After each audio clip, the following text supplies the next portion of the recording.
गुरु बाबा छत ऊपर जैते खाम। जय हो गुरु बाबा छत ऊपर जैते खाम। गिरतपुरी के जैते खम्बा बड़े बने हैं सबले लंबा। गिरतपुरी के जैते खम्बा बड़े बने हैं सबले लंबा। अंदर से तोरे सीढ़ी बने हैं, सीढ़ी चढ़े छत था। जय हो गुरु बाबा छत ऊपर जैते खाम।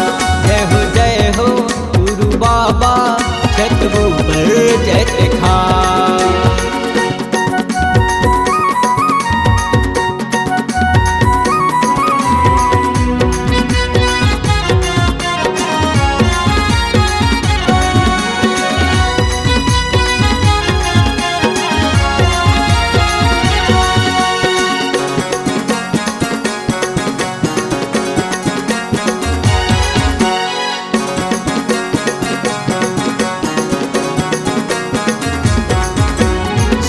बहे जो के नदी के धारा, झील पर्वत है नदी किनारा। अगल बगल गार्डन फूल फुलवारी, सामने बने तोरे गेटे दुआरे। सामने बहे जो के नदी के धारा, झील पर्वत है नदी किनारा।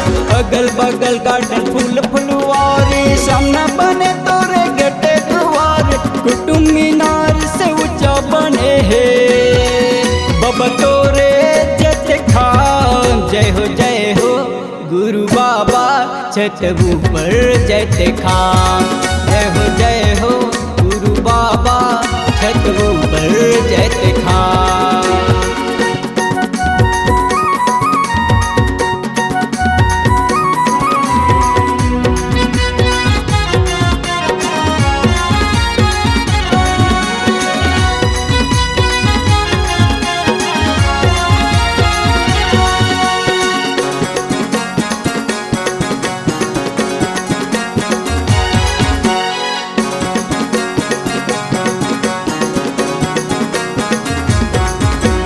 गिरतपुरी माँ महिमा दिखाए, भीड़ लगे बड़ भारी। ऊपर ले चढ़ के नीचे देखे माँ को करो नहीं है चिन्हारी। गिरतपुरी माँ महिमा दिखाए, भीड़ लगे बड़ भारी। ऊपर ले चढ़ के नीचे देखे माँ को करो नहीं है चिन्हारी। न पतोर चरण छुअत है, सिद्ध करे मन काम। जय हो गुरु बाबा छत ऊपर जैते खाम। जय हो गुरु बाबा छत ऊपर जैते खाम।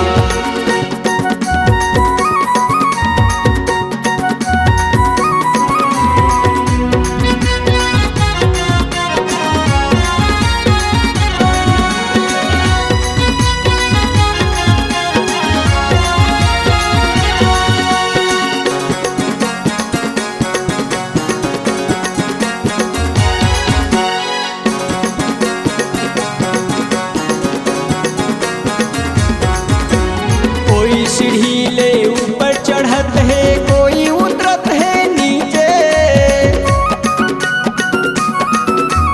बाबा के दर्शन करे खातिर माँ चारों डहरा के पीछे।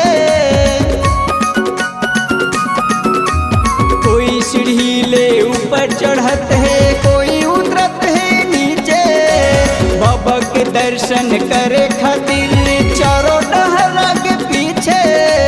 संत शिरोमणि गुरु घासीदास के सबो करे प्रणाम। जय हो गुरु बाबा छत ऊपर जैते खाम। जय हो गुरु बाबा छत ऊपर जैते खाम।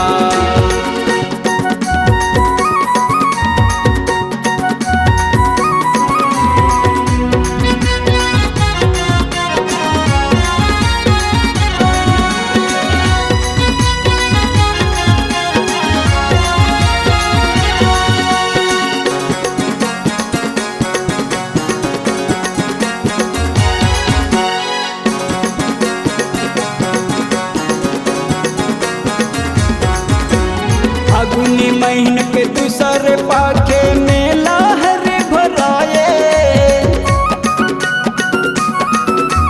पंचमी छठे साते के दिन सादा झंडा लहराए। फागुन महीन के दूसरे पाखे मेला हरे भराए।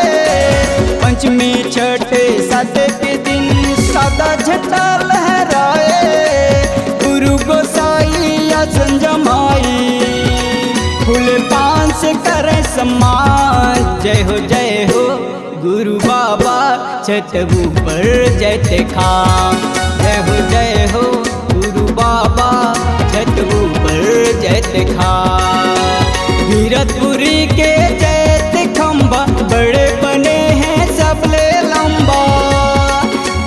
गिरतपुरी के जयते खंबा बड़े बने हैं सबले लंबा। अंदर से तोरे सीढ़ी बने हैं सीढ़ी चढ़े छत धाम। जय हो गुरु बाबा छत ऊपर जयते खाम। जय हो गुरु बाबा छत ऊपर जयते खाम। जय हो गुरु बाबा छत ऊपर जयते खाम। जय हो गुरु बाबा छत ऊपर जयते खाम। छत ऊपर जयते खाम। छत ऊपर जयते खाम। छत ऊपर जयते खाम। C-Log Digital Recording Studio, Cordoba. Contact number 9907119215.